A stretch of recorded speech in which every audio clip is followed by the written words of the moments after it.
Are you ready to get real, to be vulnerable? Stick around. Hello, my lovelies, and welcome back to BariTale Coaching. I'm Chelsea, your bariatric surgery support coach and fellow VSG patient. Today, we're tackling a deeply important topic that came from the comments of last week's YouTube video. We're going to be talking about dealing with shame and guilt around weight loss surgery. And if this is the type of content that you're looking for here on YouTube, anything to do with weight loss surgery, mamahood, travel, we love Disney around here, then I hope you'll consider subscribing and joining our very supportive, wonderful BariTale community. Weight loss surgery is a courageous and life-changing decision, but it comes with a whole mix of emotions, and that includes shame and guilt. These feelings can be heavy, but I want you to know that you do not have to carry them alone. I'm here to support you virtually, sending you love and kisses and compassion through the screen, and to let you know that you are not the only person who's ever felt these in relation to bariatric surgery, or dieting, or working out, or insert whatever constraint you have around your body. In last week's YouTube video, which was about leveling up your life and becoming her or that girl, I did not expect to become so emotional, but I off the cuff, this part wasn't scripted, shared about what I would say to myself 5 years ago. And it made me pretty emotional. And I think that vulnerability led you to ask about shame, guilt, and that type of vulnerability in the comments. So thank you for doing that. I appreciate your support and your curiosity. So I want to offer some strategies, some tips for you in how to process the negative feelings that you might be experiencing around weight loss surgery. And these could come up pre-op or post-op. There's an Instagram post coming out later this week about the shame and guilt that set in for me, and it didn't happen immediately. So if you're not following on Instagram, you should be. So my first strategy for you is to acknowledge your own feelings. Your feelings and emotions are valid. I tell my 8-year-old daughter, Callie, we have to name it to tame it. And that same advice is true for adults too. So often we are busy. We have work, we have parenting, we have hobbies, we have friends, we have expectations, we have society. And we don't take the necessary time to acknowledge how we feel, to actually put a name to the emotion that we're feeling. Guilt and shame are okay to feel.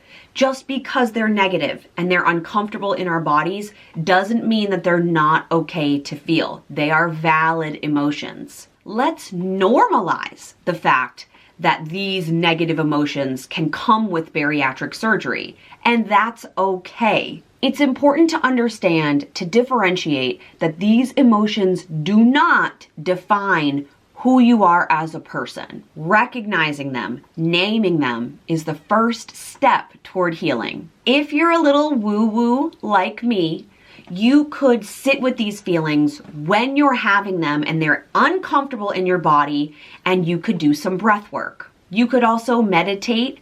I've been working when my feelings are putting me in discomfort, whether physically and I have somatic symptoms or emotionally. I've been working on meditating on those feelings and embracing the discomfort that exists there to dig into my why. And that's not easy. It's not comfortable, but it does offer me a little bit of perspective when I can kind of look outside myself or view myself from a different point of view, from an exterior different point of view, if that makes sense. Like I'm looking down or at myself rather than being in my feels and not being able to understand the difference between myself and my emotions. Along the woo-woo train, I promise this is the last one, you could also speak to my friend, the full moon, because she is there to offer us what do we need to release that month. And it could just be for you, guilt and shame. Or You could write them down and journal about them. You could speak to a friend or someone you trust close to you, or even a therapist. Knowing what your feelings are is the first step. It's an essential step in being able to move through them. Step number 2 is understanding the root causes. Yeah, this one's tough, and it requires some inner work that you might not want to do alone. Society's unrealistic expectations, especially for women, can fuel this awful cycle of self-loathing, criticism, shame, guilt, and it begins anew. Your job in this process is to reflect on, where did your feelings come from? Are they truly from your brain? Did you create these feelings of shame and guilt? Do they come from your childhood or a family member who maybe repeats something to you so that it becomes ingrained in who you are? Is it coming from external sources like society, and you're just being bombarded with messaging that tells you you need to be a certain way? Again, how you resolve these feelings is entirely up to you, but knowing the origin of where they come from allows you to place that pinpoint, release some of the responsibility, and prevent these feelings from recurring again. And that's the goal, right? My third strategy is practicing self-compassion. We talk about self-care here all the time. Be kind to yourself. If you are practicing self-care, but then routinely beating yourself up about guilt, shame, embarrassment, failure, etc., you are losing the point of why you are doing self-care. You can't physically show yourself love, but internally and emotionally destroy yourself. Remember, you have made this brave decision to improve your overall life and your health. Celebrate your courage and the steps that you've taken toward this better version, your future you, which is what last week's video was all about. Positive affirmations and self-talk around love, acceptance, and confidence can go a long way here. And you may say, Chels, those are just words. But the negative narrative that you're repeating to yourself about guilt and shame are just words too. You can combat your negative words with positive ones. I have a video on self-love affirmations that I will leave linked here too. One of my self-compassion practices is through setting specific goals for myself, because my goals typically revolve around self-care or a physical journey that I'm working on. Right now, I am doing a program on YouTube. If you're interested, I'll leave it linked down below. That's based on strength. But my goals are how to improve myself in ways that are not just weight related, that they're physical goals, they are goals about reading, they're goals about improvement of my overall being. In order to achieve them, I have to build in some type of self-care, and it has to be on a routine. Part of these goals is also to heal my inner self, not necessarily even my inner child, but clearly the inner self that I'm talking about is the 5-year plus ago version of me.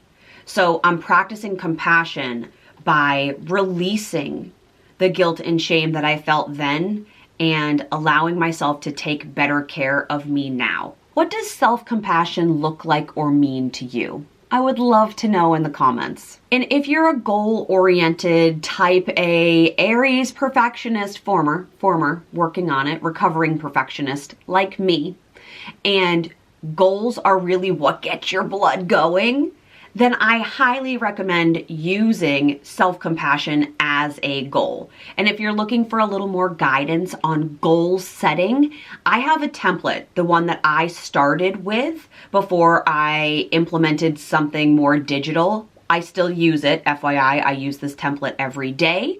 I print it out for myself. I have myself a little PDF notebook, but I've also added in a little more like sophisticated digital component. But if you're looking for how to get started, I have a free offer for you. It is just the download. It's a PDF.